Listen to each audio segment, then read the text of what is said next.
Salut tout le monde, j'espère que vous allez bien. Aujourd'hui, on se retrouve pour analyser le Bitcoin et l'Ethereum. Je vais aussi parler rapidement pour ceux qui sont plus investisseurs. Je vais vous passer le graphique monthly et le graphique weekly du Bitcoin en ce moment parce que je pense qu'on est sur un niveau qui est très intéressant pour voir si on va avoir un petit retracement sur les 31 000 $. Donc, je vais passer directement sur TradingView. Donc, si on passe sur le graphique monthly, on peut voir que rapidement, là, dans les derniers jours, on est passé au-dessus des 0,382 de Fibo. Donc ça, c'est un signe qui est logiquement haussier parce que d'habitude, quand on passe les 0,382 de Fibo, on s'en va dans la zone de rechargement de short, donc entre les 48 000 $ et les 57 000 $. Donc logiquement, c'est un scénario qui est très bon en ce moment parce que d'habitude, quand on les casse, on va pas mal, quand on casse les 0,382, on va pas mal plus haut. Mais je pense qu'il y a quand même beaucoup d'indications qui pourraient nous dire qu'on est sûrement sur la fin de cette hausse-là qu'on a eu dans les 2 derniers mois. Donc, en gros, si on passe rapidement, on a la Fair Value Gap monthly qu'on vient de clôturer juste ici. On peut voir qu'on est venu la combler complètement. Ensuite de ça, j'ai aussi ce niveau-là qui est plutôt en daily que je vais vous montrer aussi.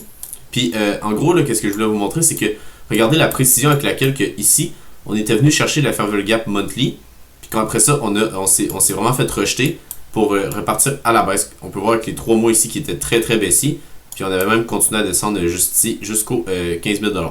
Donc, qu'est-ce qui va être intéressant à voir, c'est si on n'a pas la même chose qu'on vient de combler la Fair Value Gap monthly pour ensuite avoir un retracement, puis au moins revenir sur les 31 000 $. Ça ne m'étonnerait vraiment pas qu'on fasse un pullback.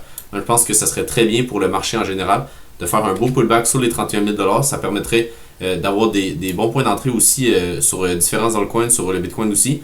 Donc, à voir si on va avoir ce scénario-là. Sincèrement, moi, ça ne me dérange pas non plus si on fait juste continuer à monter. Mais je pense qu'un pullback sur les 31 000 $, c'est vraiment le scénario que je privilégie le plus. Donc, ensuite, si on passe en weekly, on peut voir qu'on a la même chose. On a une Fair Value Gap weekly qu'on vient de combler juste ici. On est aussi, j'avais oublié de vous montrer mon monthly. On a aussi un order block monthly juste ici qu'on est venu toucher avec la chandelle juste ici. Là, donc, à partir des 37 400 $, on peut voir qu'on a une belle order block monthly qu'on est venu toucher. Donc, logiquement, on a beaucoup de supply sur cette zone-là. Donc, logiquement, on devrait descendre un peu. Donc, c'est ça, le graphique weekly. Sinon, on peut voir qu'on est venu aussi combler la Fair Value Gap weekly. Donc, ça, c'est très important à noter. Ensuite de ça, si on passe en daily, on peut voir que aussi on avait une zone de supply que j'avais noté, ça fait quand même un bon bout de temps, ça doit faire plus qu'un an, que j'attends de venir voir la réaction qu'on a juste ici sur ce niveau-là. Parce que en gros, qu'est-ce qu'on a vu? C'est que on était monté juste ici, puis je me souviens vraiment, cette journée-là, on avait fait un bon 5%. Puis si on peut voir là, avec la trendline juste ici, on était direct sur le bord de la breakout. Donc dans le fond de break comme ça, à la base comme qu'on a eu, mais en gros on avait eu un beau rebond sur la trendline. Mais finalement, on a vu une belle bougie d'avalement baissière. Donc ça veut dire que logiquement, on aurait beaucoup de supply sur ce niveau-là. Et comme qu'on peut voir, avec la réaction du cours, on est venu la toucher parfaitement ici. On s'est bien fait rejeter. Donc logiquement, on est sur une autre zone de supply. Donc vraiment, les 38 000 $, là, je pense qu'on va se faire rejeter. Je pense que ça va être vraiment la fin de cette hausse-là. Ça m'étonnerait vraiment qu'on passe directement aux 40 000 $. C'est sûr que tout est possible, mais vraiment avec tous les niveaux de confluence sur ces niveaux-là, avec monthly, le weekly puis le daily, je pense qu'on va se faire rejeter à court terme. Au moins revenir sur les 31 000 $ pour ensuite avoir assez de force pour repartir à la hausse. Et là, venir chercher les 40 000 $. Puis j'ai différents niveaux. J'ai noté une Fair Value Gap en daily aux 43 900 $. On peut aller la voir. Qu'est-ce que j'ai noté? C'était juste ici, on peut voir la Fair Value Gap daily juste là, avec ce niveau-là. C'est sûr qu'on peut dire que tout ça, c'est sûr que ça va être un niveau de résistance, tout ce niveau-là. Donc, on peut clairement mettre juste ce niveau-là au complet comme une zone de supply. Ensuite, pour le trading, on peut voir en 4 heures, on est revenu, dans le fond, quand on est venu toucher la zone de supply une première fois, on s'est vraiment fait rejeter avec beaucoup de force. Donc, c'est ça que je m'attendais aussi quand on allait revenir sur ce niveau-là. Ensuite de ça, on a une belle bougie baissière qui est venue, dans le fond, liquider beaucoup de longues. Et on peut voir juste ici, on est venu taper la petite zone de demande qu'on avait là. Donc, ça, c'est intéressant à remarquer parce qu'on peut voir qu'on a un beau rebond puis que pour le moment, on est toujours haussier en 4 heures. Donc, ça va rester à voir en 4 heures. Là. Dans le fond, qu'est-ce que je vais faire, moi, c'est que je vais attendre qu'on vienne chercher ces deux niveaux-là. Peut-être que si j'ai des setups à plus court terme, par exemple en 1 heure, je vais peut-être essayer d'aller target ce niveau-là ou d'aller target ce niveau-là. Mais je pense que pour trader le Bitcoin plus sereinement, il va falloir attendre qu'on vienne chercher un de ces deux niveaux-là avant de vraiment pouvoir le trader. Par exemple, si on vient chercher ce niveau-là, ben ça va être simple. On va attendre un petit M pour ensuite aller targeter à la baisse. si jamais on vient chercher ce niveau-là en premier, ben on va essayer de avoir un beau W pour ensuite repartir à la hausse et venir chercher les 38 500 $. Ensuite, on a eu aussi une très belle performance de l'Ethereum dans les derniers jours. On peut voir juste ici avec un 10% cette semaine, mais hier, juste hier, on a fait, je pense qu'on a fait 10% hier. On a-tu fait 10% hier? Ouais, 12% hier, donc c'est vraiment une très très belle performance de l'Ethereum hier. C'est à cause des rumeurs qu'on aurait, dans le fond, un spot ETF pour l'Ethereum de BlackRock, si je me trompe pas. Je pense que c'est BlackRock. Donc ça serait très intéressant à voir si on a ça, parce que je pense que clairement l'Ethereum va pumper comme le Bitcoin l'a fait. Puis si on passe en weekly, j'ai noté ce niveau-là, donc les 2500 $. On peut voir rapidement que si on casse ce niveau-là, clairement je pense qu'on va aller sur les 2500 $. On peut voir aussi que si on prend le retracement de Fibonacci du plus haut des 2150 $ jusqu'au plus bas ici, ben dans le fond, j'ai mis j'ai pris ce plus bas-là, mais on pourrait prendre aussi ce plus bas-là. Donc, en gros, c'est à vous de décider. Là. Moi, j'aimais mieux celle-là parce que c'est ce niveau-là qu'on a eu la petite impulsion juste là, mais en vrai, ça change pas grand-chose sur le niveau des 0.618. Si on met par exemple ici, on peut voir que ça correspond environ aussi sur les 2500 $. Puis on peut voir ici là on pourrait peut-être avoir un petit peu de résistance sur ce niveau-là avec toutes les clôtures weekly qu'on a faites juste ici. Logiquement, on devrait avoir de la résistance sur les 2500 $ si jamais on s'y rend. Mais déjà, si on s'y rend, ça ferait quand même une très belle performance. Donc, si on prend juste ici, jusqu'au 2500 $, ça ferait déjà un 18%. Donc, ça serait très, très bon. Puis sinon, ben, si on se rend plus haut, ben, ça serait les 3200 $. Et si on prend les Fibonacci du plus haut jusqu'au plus bas pour l'Ethereum, on peut voir que ça correspond aussi aux 2400 $. Donc, ce niveau-là là, sur l'Ethereum, entre les 2400 et les 2500 $ sur l'Ethereum, on devrait avoir sûrement un petit peu de résistance. Donc, si jamais on breakout, je m'attends au premier objectif sur les 2500 $. Pour les traders, ben, en ce moment, on peut voir que vu qu'on est breakout de ce niveau-là, donc, en gros, moi, qu'est-ce que j'aimerais bien voir, ce serait un retour sur la petite zone de demande qu'on va avoir juste ici, parce qu'on peut voir qu'on était venu se taper dessus 2 fois. Donc, logiquement, ça devrait être une zone de demande ici, vu qu'avant, c'était une zone de supply. Donc, on va peut-être essayer de flip. Oups, j'ai enlevé la zone de demande. On va peut-être essayer de flip ce niveau-là en tant que support. Donc, logiquement, on devrait peut-être revenir ici avant de repartir à la hausse et venir chercher, comme je vous ai expliqué, les 2500 $. Donc, en ce moment, sur l'Ethereum, c'est vraiment très, très bullish. Mais donc, je vais vraiment essayer de juste long l'Ethereum parce que je pense pas qu'il va y avoir de bons shorts à prendre. Ça passe en 4 heures. Là. On peut voir aussi qu'on a une belle zone de demande juste ici. On peut voir qu'on n'est pas venu la toucher avec la mèche qu'on a faite aux 2063 $. Ça va être à partir des 2050 $ qu'on va venir toucher la zone de demande. Donc, logiquement, un retour ici, ça ferait vraiment du sens pour ensuite repartir à la hausse. Justement, hier aussi, on a eu dans le fond, une très belle performance de l'Ethereum par rapport au Bitcoin avec la hausse qu'on a faite. Là, on a fait quand même un 9% hier sur l'Ethereum Bitcoin. Donc, qu'est-ce que je m'attends, c'est qu'on revienne sur la zone de supply juste ici en weekly. Je pense qu'on a assez de force pour s'y rendre. Peut-être venir chercher avant la petite fair value gap ici weekly qu'on a. Donc, à voir si on vient chercher ce niveau-là juste avant. Mais sinon, je m'attends vraiment à ce qu'on revienne chercher la zone de supply juste ici. Donc, c'est ça. En daily, là, on peut voir qu'on est sur une petite zone de résistance pour le moment sur l'Ethereum Bitcoin. Mais pour le moment, ça semble vraiment juste un beau W qu'on a fait avec un breakout, un retest dans le fond de la neckline qu'on avait juste ici pour ensuite repartir à la hausse. On peut voir notre fair value gap weekly qui est juste ici. Donc, à voir si on n'a peut-être pas un petit retracement quand on va toucher ce niveau-là pour ensuite venir chercher la zone de supply weekly et ensuite se faire rejeter parce qu'on se souvient qu'on est en tendance baissière. Donc, on va assumer que les zones de supply vont tenir. Donc, logiquement, on va redescendre plus bas sur l'Ethereum Bitcoin.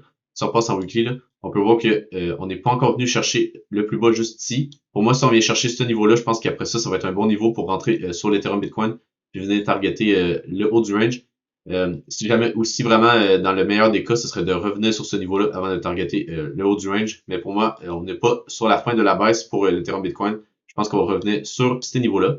Ensuite, si vous vous souvenez du trait sur le uni, je vous avais dit dans la dernière vidéo que j'hésitais à monter mon stop loss en dessous de cette mèche-là. Finalement, je l'ai faite, puis je me suis fait stop loss. Donc, on a pris quand même 15 $ sur le Discord Challenge, donc c'est pas si peu. Ça fait un 2 ou 3 heures, je me souviens plus exactement. Donc, si on prend, par exemple, avec le petit outil juste là, j'ai de la misère. Si on va jusque là, ouais, ça nous fait un 2 heures, donc c'est pas si mal. Mais clairement, juste si on n'avait pas touché à notre stop loss, on ferait déjà un 4 heures, donc ça serait déjà mieux. Mais bon, c'est pas tant grave, on fait juste manager notre risque. C'est ça le but du trading. C'est juste d'essayer de quand même sortir avec des gains. Parce que si hier, on aurait commencé à vraiment breakdown puis revenir sur ce niveau-là, ça aurait fait un peu chier quand même, vu qu'on était sur un 4 heures au départ. Donc, j'aime mieux avoir un 2 heures que qu'on se retrouve à break-even sur ce trade-là. Aussi, si vous vous rappelez, dans la dernière vidéo, je vous parlais du TRX, qu'on avait un beau setup de long. Finalement, je l'ai pas pris, je vais vous expliquer pourquoi, mais clairement, on a eu une belle hausse là, dans les dernières heures. Donc, en gros, pourquoi je l'ai pas pris, c'est parce que moi, je m'attendais à ce qu'on revienne, comme je l'expliquais, sur le haut de la fair value gap, donc dans ce niveau-là, maximalement au 0,1 $, mais je m'attendais pas à ce qu'on vienne chercher le haut juste ici, jusqu'à la dernière mèche qu'on a faite juste là. C'est sûr qu'on avait laissé des equal high. Donc, en gros, c'est qu'on n'était pas venu chercher la liquidité juste là pour ensuite réintégrer. Donc, peut-être que j'aurais dû rentrer en longue, mais en même temps, j'aimais pas trop qu'on vienne juste chercher ce niveau-là et qu'on soit rejeté autant que ça. Donc, ouais, finalement, je suis pas rentré en longue, mais clairement, j'aurais dû. Donc, vraiment, le niveau d'entrée que je vous parlais dans ce niveau-là, ben, il a très bien marché. Si on va voir avec les Fibos, si on prend du plus bas jusqu'au plus haut, on peut voir qu'on est revenu parfaitement dans la zone de rechargement de longue. Donc, si vous aviez eu par exemple une entrée sur les 0,618 avec un stop loss en dessous de ces plus bas-là, puis là, ben, ça dépend où que votre TP était. Vous avez clairement eu un bon trade. Ça dépend là où on est monté jusqu'à un 7 heures, donc c'est quand même très bon. Pour un petit trade comme ça, là, qui n'était pas tant compliqué à voir, on peut voir clairement la petite inversion de structure qu'on avait. On était baissier, ensuite on a fait un niveau plus haut, donc on a eu notre inversion de structure. Après ça, on est venu faire un pullback, ensuite repartir à la hausse. Donc ça, c'est très classique comme price action. On a aussi le EGLD, que je parlais qu'on allait rentrer sur ce niveau-là. Finalement, j'ai voulu attendre un peu de voir la réaction sur ce niveau-là parce que c'est pas les meilleurs niveaux là, quand on vient rechercher les sommets qu'on a juste là. Des fois, on vient breakdown. Finalement, on a un beau rebond pour l'instant. Donc, si jamais on revient encore une fois sur ce niveau-là puis que le marché me donne une deuxième entrée, je vais encore rentrer en spot sur le Discord Challenge. Sinon, c'est pas plus grave que ça. Je vais essayer de trouver d'autres altcoins que je peux rentrer en spot. Parce que clairement, on est vraiment en tendance haussière en ce moment. Donc, je vais vraiment essayer d'avoir le plus de performance sur cette tendance-là. Jusqu'à temps qu'elle finisse dans les prochaines semaines. On ne sait pas exactement quand l'altcoin season va finir, mais quand elle va finir, ça va être le mieux d'avoir le plus de performance. Donc, dans le fond, d'en profiter le plus. On a aussi le AAVE, que en gros, on est venu chercher parfaitement la fair value gap en 4 heures juste ici. Donc, ça, c'est vraiment un trade qui aurait été parfait à prendre. C'est sûr que là, j'avais pas d'ordre de limite juste ici, mais on avait un très beau trade à prendre avec le AAVE. Maintenant, on va voir si on va faire de nouveau plus haut. Mais clairement, on est en tendance haussière. On peut voir qu'on fait des hauts de plus en plus haut. Juste là, donc logiquement, on devrait aller faire un niveau plus haut. Donc, personnellement, je vais essayer de rentrer en longue sur le AAVE parce que je pense que le lot qu'on a fait juste ici, on va pas revenir le chercher. Donc, si on passe en 1 heure, on peut voir qu'on est en train de faire un beau W en 1 heure. Là. Dans le fond, on est venu chercher la fair value gap. On devait sûrement avoir un petit peu de liquidité en dessous de ce plus bas-là. Ensuite, on a pump. On vient de faire le deuxième creux. Donc, logiquement, si on vient casser la neckline juste ici, on devrait aller chercher le niveau plus haut sur les 110 $. Donc, maintenant, qu'est-ce qu'il va rester à faire? Ça va être d'attendre de voir si on casse la neckline au 101 $. Si jamais on a une belle entrée à avoir, parce qu'on peut voir qu'on a une fair value gap juste ici à 1 heure. Donc, logiquement, on devrait se faire rejeter, venir peut-être retest la neckline pour ensuite repartir à la hausse. Donc, je pense que ça, ce serait un bon trade de rentrer juste ici, d'avoir notre stop loss en dessous de ce plus bas-là pour aller targeter le haut qu'on a juste là. C'est sûr qu'on est juste sur un 1.36, donc peut-être avoir un stop loss qui est un petit peu plus serré.